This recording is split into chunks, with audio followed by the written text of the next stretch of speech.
Hello, we are announcing a brand new giveaway for 75,000 subscribers. All you have to do is obviously follow me. We are giving away one lightsaber from Art Sabers. They are sponsoring this giveaway, so what you have to do is go to the pinned comment down below, follow Art Sabers on Instagram, like their image, and tag 2 of your friends, and you will be entered into our giveaway. We will be doing this giveaway until we hit 75,000 subscribers here on PPSW. Thank you again for your continuous support. Our story begins on the planet Pasaana. Luke Skywalker and his good friend Lando Calrissian were searching for what Luke referred to as a continued presence in the dark side. He'd felt some of the darkness inside of his first student at the Jedi Academy on Ossus, but Ben Solo wasn't far from saving. He just showed tendencies that were prevalent within his bloodline, the bloodline of Skywalkers that is, being that his uncle was the man who beat Vader within an inch of his life, and his grandfather was responsible for the destruction of the entire Jedi Temple on Coruscant. Sure, that was a pessimistic view on the family lineage, but they could very easily just go that dark if they wanted. Ben wasn't there yet, and Luke didn't believe he ever would go there. The year was 21 ABY, and Luke had had his academy functioning for the past 6 years. Ben was brought to the academy shortly after he turned 10 years old in 15 ABY. Now, Ben was a functioning student. He was actually the best student among his peers, and that was no surprise. He was also the oldest. Luke trusted them to be alright for a little while, and so he left Ben in charge of the temple. Luke and Lando, when they arrived on Pasana, were searching for a Jedi hunter named Ochi. The Sith loyalist had been around since the time of the Clone Wars, fighting and even engaging with legendary Jedi of the time, such as Masters Depa Billaba and her master, Mace Windu, 2 masters on the High Council.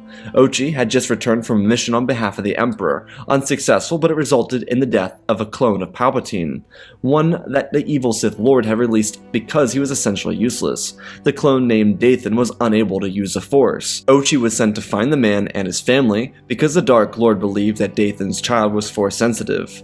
Regardless, Ochi was also aware that he was being trailed by the Jedi. Luke and Lando walked through the desert of Pasana. There were small camps of the Aki-Aki. They were currently existing. Their festival of the Ancients wasn't for another 14 years. The 2 friends walked through the camps, keeping their eyes peeled for the Sith hunter, finding no sign of him. Lando and Luke, after several hours, split up. Currently, Lando was looking for his daughter, but he hadn't seen her. He told Luke that he would spend some time here on Pasana and see if he caught any word of her. Luke understood, and so before he left, he decided to take his X-Wing out across the landscape to see if he could find Ochi's ship. It took a little while, but he eventually came across a ship parked on top of a rock formation.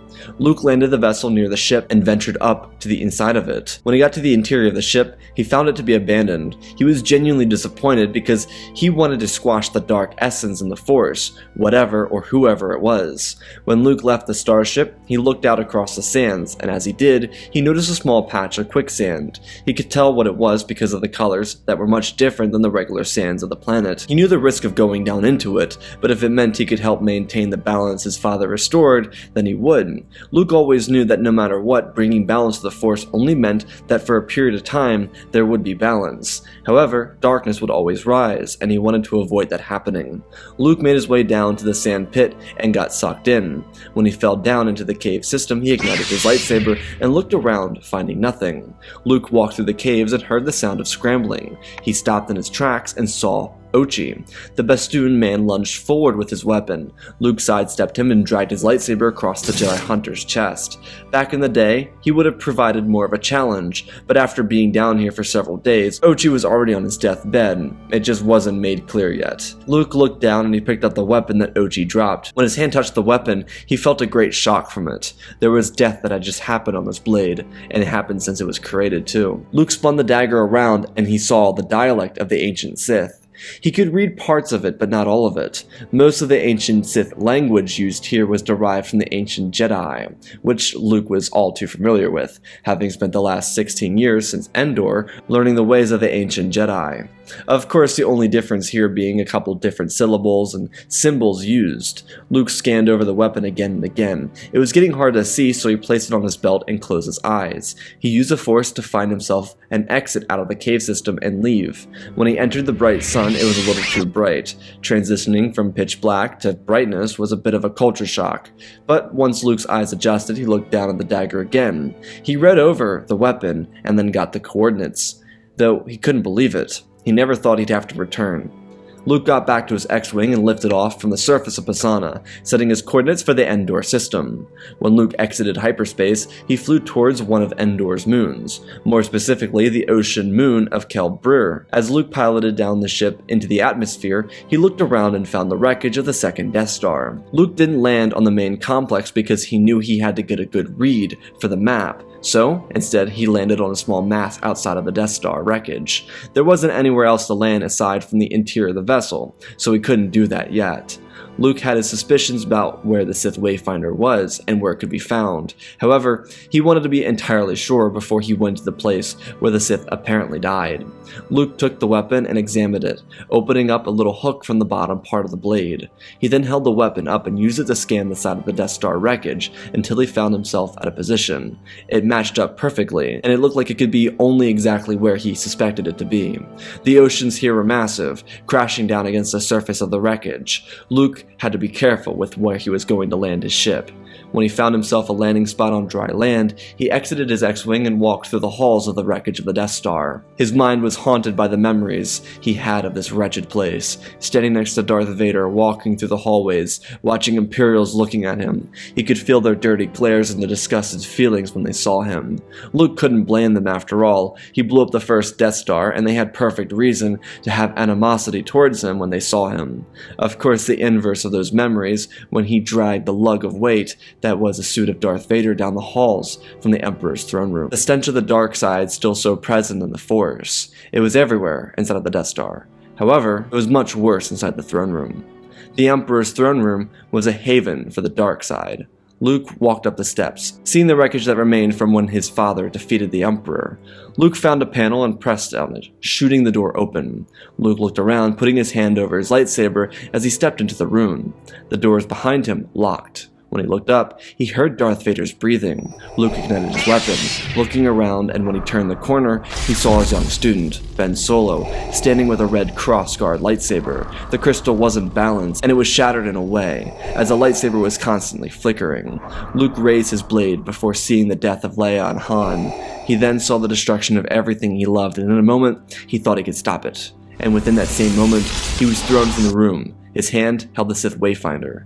Luke looked at it, and then he caught his breath. He sat where he stood 16 years beforehand, and he felt the same. He looked back at the door and worried for his student. Luke had no issue confronting Vader because he wasn't the one who created Vader. Luke didn't want to be the one responsible for creating the next Vader. Luke knew what Obi-Wan said about his encounter with Vader on Mustafar. It was a security recording inside the temple on Coruscant, where Kenobi told Master Yoda that he couldn't face Anakin, trying to convince the Grand Master to fight the Emperor himself.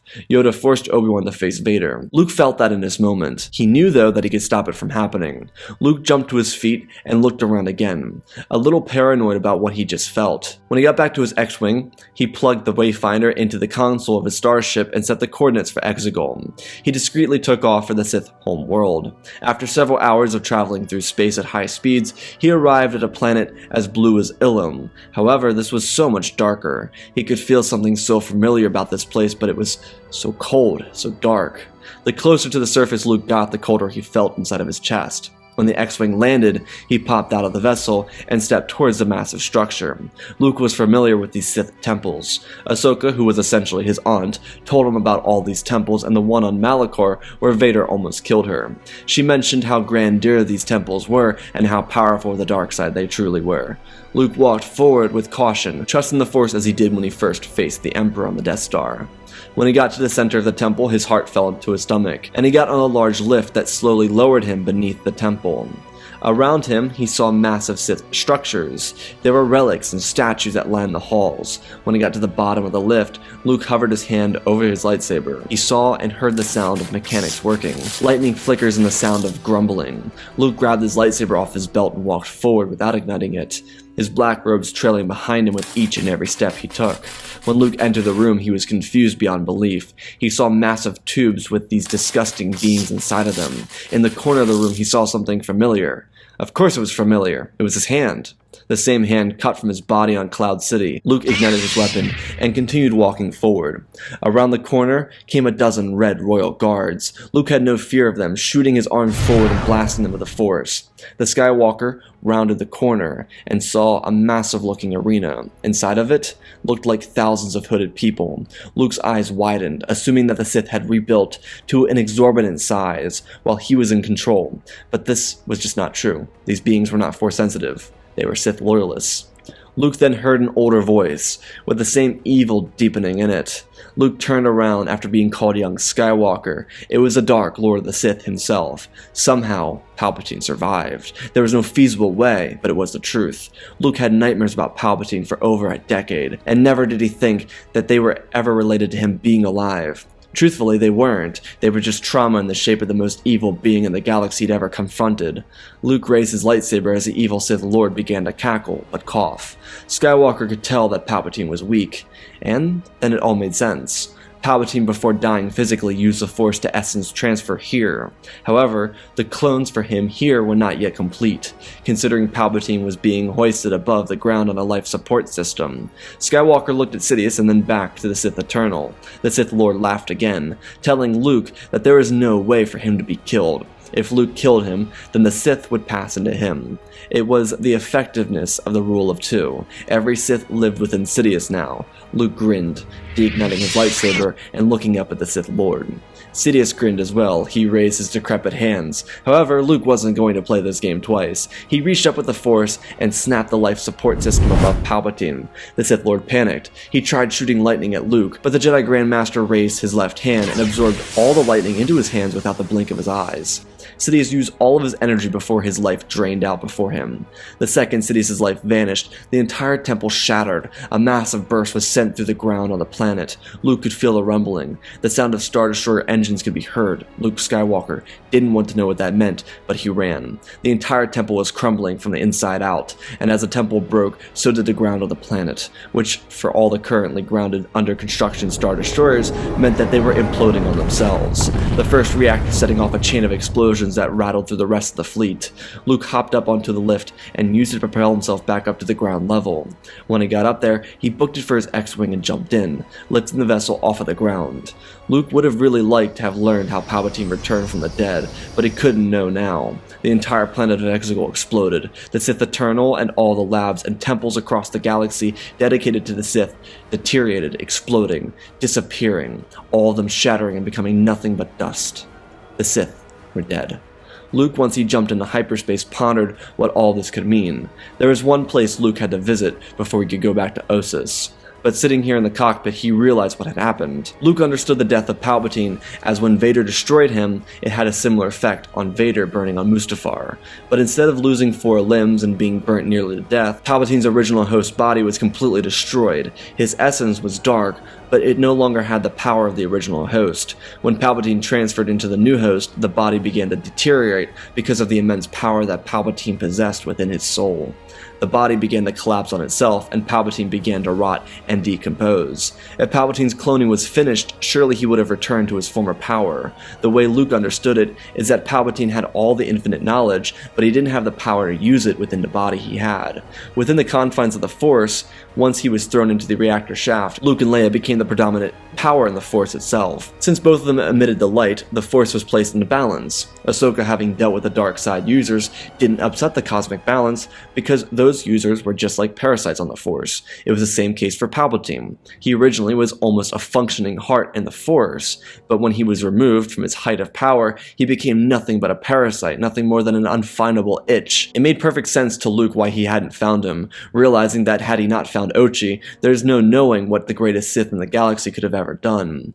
In a way, he admired Palpatine's brilliance. He had a plan in the works since before the clone army. The only thing holding him back was the ability to have Force-sensitive clones that could handle his power. That's as far as Luke knew. Regardless, Luke arrived outside of the planet of Jakku. He had a flash from Jakku when he touched the Sith dagger that belonged to Ochi, so he decided to see what it was. Luke landed in the landing port and got out. Nothing beats going to 2 sand planets in a row from Pasaana to Jakku. Luke was already ready to go back to Ossus. Luke looked around, walking around like he wasn't Luke Skywalker. People knew him, even all the way out here on Jakku. He had become mythologized by just about everyone in the galaxy, even those who worshipped the Emperor. All people knew about Luke is that he destroyed the first Death Star, restarted the Jedi Order, and for his final act, he entered the throne room with the 2 most powerful people in the galaxy, and he was the only one to walk out of it alive. Luke didn't want to become mythologized, but that little boy from Tatooine within him loved it. He aspired to be this, and now he was this. It was the idealism of a hero, not that of a Jedi. Regardless, Luke carried on throughout this little town. It wasn't very much, very poor, from what he could tell. There were people struggling around here, and yet something was off. There were no children on the planet, which was weird. Of course, there were a couple children, but who would want to bring life onto the barren wastelands of the Jakku desert? Luke noticed that there was a man who seemingly had control of the entire planet. He was a Krulute man with a human child, which was already a weird sight to see. The man, by the name of Unkar Plutt, was a junk boss in the town. Whoever brought him goods from the Star Destroyer wreckages, or just about any of the other wreckages, from the Battle of Jakku that ended the Galactic Civil War, would get rations. It was exactly how he would operate his little business, making plenty of money and essentially taking advantage of everyone here. The girl that was with him was dropped off here on the planet, forced to do the work for him, and even scavenge the old wrecks. She was only 6 years old, which didn't make anything any better for her. However, when Luke came up to the junk stand, she looked at him with amazement. She'd heard about Luke from some of the older people around the small village. Luke looked down at her, and he could feel the same familiarity that he felt on Exegol. That was the weirdest thing to Luke, being that Luke assumed that the Emperor and his facilities were killed on Exegol, but that obviously wasn't the case. Luke wasn't aware that the Emperor had a perfect human clone that didn't have the ability to use a force. Palpatine released Dathan, and he intermingled, creating this child. Rey was very powerful. Her grandfather's blood coursed through her, just as Anakin's did Ben. Together, they could become the most powerful duo of Jedi ever seen in a generation, so Luke requested to take the child. Unkar wasn't having it. He had more value in having a free servant to bring him back his expensive trinkets for the cheap food that he would give back to her.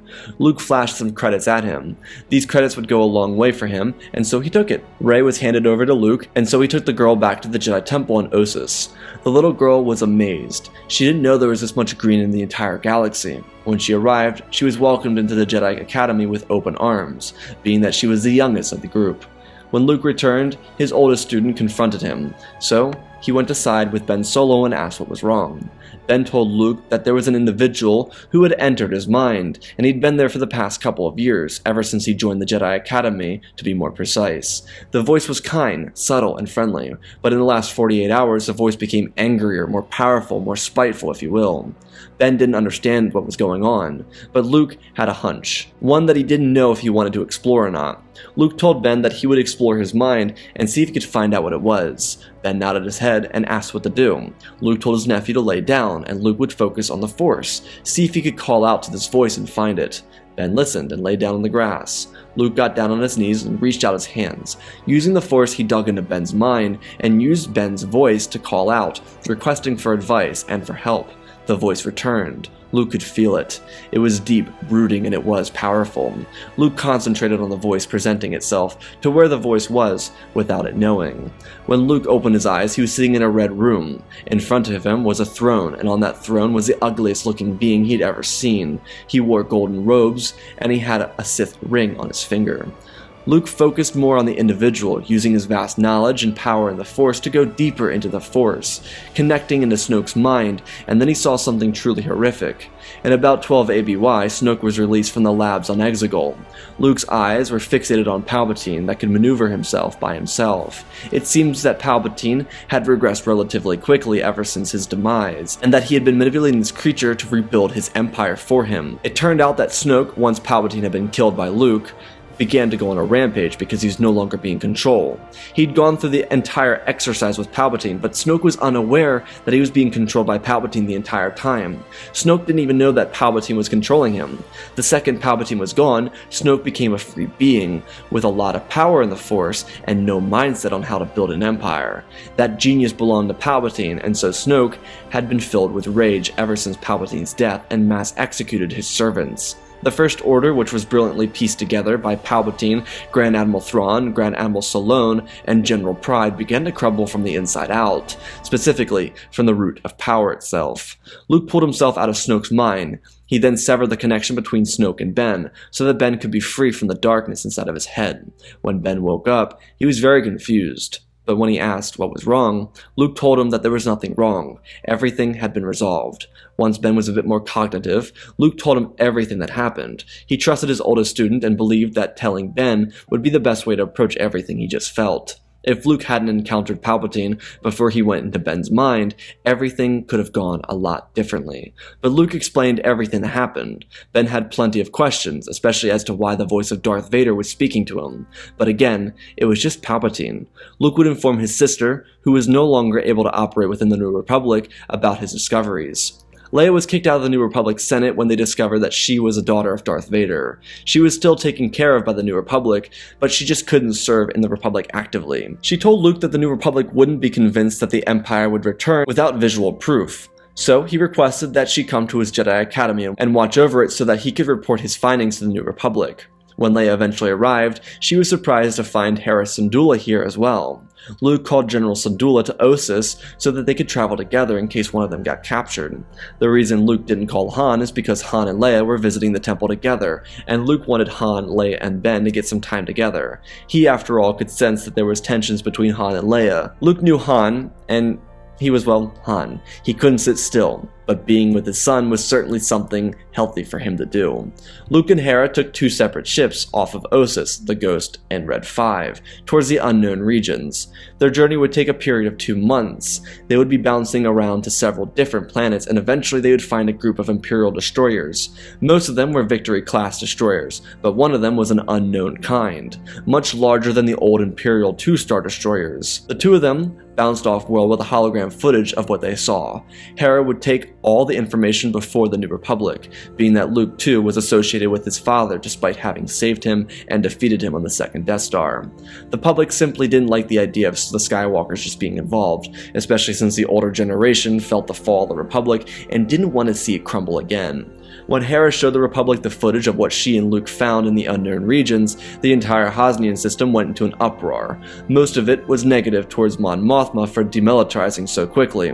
The New Republic definitely needed to demilitarize, but not before the Empire fell. Luckily, there were still plenty of vessels that were decommissioned but not deconstructed, so Mon Mothma would do what the preceding Chancellor did 4 decades beforehand and militarize the entire Republic. A siege of the unknown regions would begin. General Organa would be placed in charge alongside General Syndulla, Admiral Akbar, and Leia's good friend, Vice Admiral Holdo. The Republic would leap into the unknown regions and get stumped. The Remnant had more forces than they were prepared to fight. A war would be sparked. But with most of the galaxy against the Remnant, the New Republic military would militarize to a level not even the Remnant could stand up to, especially because some of the decommissioned Star Destroyers that weren't yet dismantled were sent to the front lines on behalf of the New Republic.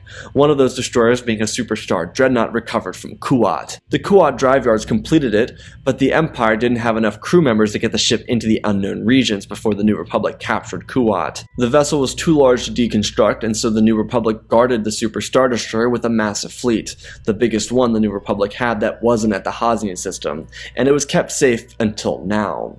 A year-long war would spark, but it would come to an end with the Remnant and the First Order being defeated over Ilum, where the First Order was trying to construct a much larger weapon than the Death Stars combined. Luckily, the New Republic got to Ilum before the First Order and the Remnant destroyed the planet, turning it into a super weapon.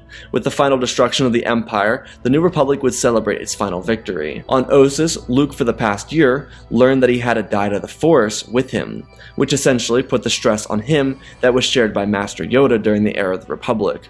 A dyad in the Force had the same power and potential as a Chosen One, just two beings instead of one, which meant that Luke's responsibility was to ensure their complete training. He would complete it duly and successfully.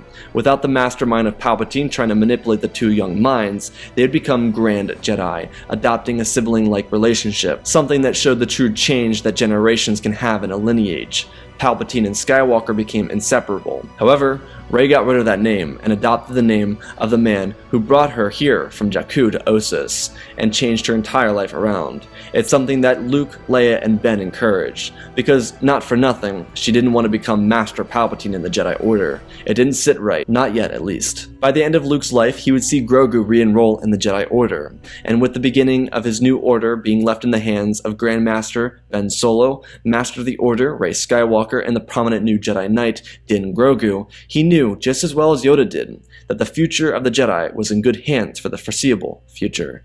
And that, ladies and gentlemen, is our story. Again, special thanks to Benjamin Wells, Tiger Boy, Darth Revan, Pente Bane, The Last Jedi, Apollo, Mad Matter Studios, Anakin 003, Jedi Sloth, Lemon Knight, Flynn Vassis, The Man with Three First Names, Dark Saint 46, and Lord Deadwig for supporting the channel. Smash that like button. Let's talk about the story. I've mentioned this a couple times. I do like the sequels. I do. They have their problems, I know, but I like the sequels for what they are, and I enjoy them. I do. I enjoy all of Star Wars. That's just me. From the Old Republic, High Republic, whatever it is, I literally just love Star Wars. And so for people that also enjoy the wide spectrum that Star Wars has given to us, whether it be the Disney era or the Legends era, I do want to give stories to that. So that now that we got that major controversy out of the way, all sarcasm aside, let's talk about the story. Like I said before in many of these sequel videos, I like doing sequel videos because it's just a different topic, it's a different era, it's something that's not just the Clone Wars or not just the Galactic Civil War. It's something that's unique in its own because it's something that's not really explored too often by many content creators on this platform, and so I always try and reach for doing something unique for you guys to enjoy, and that's just being what ifs. Again, and I feel like that I have to iterate this, especially with sequel videos, is I'm not trying to outdo Disney. I'm not trying to be better than anybody. I'm just doing what ifs, okay? I'm not trying to rewrite the sequels. That's not necessary. I'm trying to tell stories, and that's what I do with every era. I don't think I'm better than George Lucas. I don't think I'm better than J.J. Abrams. I don't think I'm better than Rian Johnson. I'm simply just creating stories. So let me just iterate that so that that point is made nice and clear. This story itself was fun because we got to take Luke on this journey, and essentially the main piece that we take out of it is that if Luke doesn't find Ochi, canon happens. I'm a big fan of The Last Jedi. I've mentioned that before. It's my third favorite Star Wars movie. I just love the movie.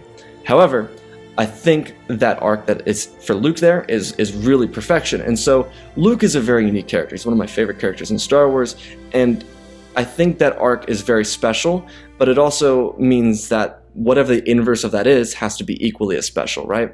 And so this particular Luke has to face his nightmares again. He has to face the Emperor by himself without Vader to be there for him, right? Without Vader to save him. Now, in this particular circumstance, Palpatine is nothing. He's literally nothing, and that's something that's shown in The Rise of Skywalker and even in the comics and all that stuff that surrounds the build-up to The Rise of Skywalker. And so Palpatine being what he is, he doesn't make himself present because he knows that he cannot be Luke. That's something that's kind of it's kind of glossed over in the sequels, but it's kind of like subtext. And like Palpatine is afraid of Luke. He doesn't make himself present until Luke is gone. That is very intentional by him. And in this story, he cannot do that. Luke finds him and he just can't do anything. There's literally nothing Palpatine can do in this scenario. If Palpatine returns like the way he did at the end of Rise of Skywalker, where he uses the dyad to fill himself with the power of the Force, yeah, Luke is going to have a bit of a competition there. But right now, he's not going to have that competition. The main change here is Luke dealing with Ben. That main change happens, and the way it happens in the story is because Luke has that vision when he's not near Ben. He has that vision on the second Death Star before he even knows that Palpatine's still alive, and that's the main difference. Again, like I said, I very much so agree with the actions taken, especially by the setup of The Force Awakens. The Force Awakens sets up Luke on an island, and then Rian Johnson has to complete that journey. Why is Luke there? That was a question that we were supposed to ask out of the Force Awakens. Why was Luke there? Why would Luke go away from all of his friends? Why is Luke there?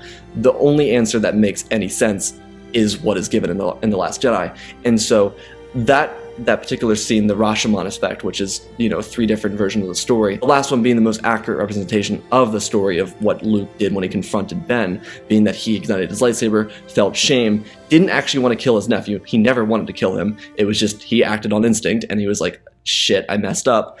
That whole Rashomon effect is something I kind of compiled into one here. It's like Luke encountered Ben, as in Darth Vader, in that vision, ignited his lightsaber, but it wasn't Ben in front of him, And so he has that same experience, however, he's not in front of Ben. And so I think that's true to Luke's character. I think it's just true to who he is as an individual. I hope you all enjoyed it, though. I always try and shoot for making the most interesting, compelling content as possible, and I always put layers in all the stories. There's lots of subtext in everything that I do with these stories, and I'm very much so inspired by these creators, as I mentioned before, George, JJ, Brian, all these creators that have added to Star Wars, Dave, John, all these people, they're huge inspirations for these stories, and I always try and pay homage to them by giving you guys the best story possible. So I hope you all enjoyed. I know I went on a bit of tangent regardless of sequels and all that stuff, but I'm being honest with you guys, I'm not trying to hide behind, I dislike this because it's popular.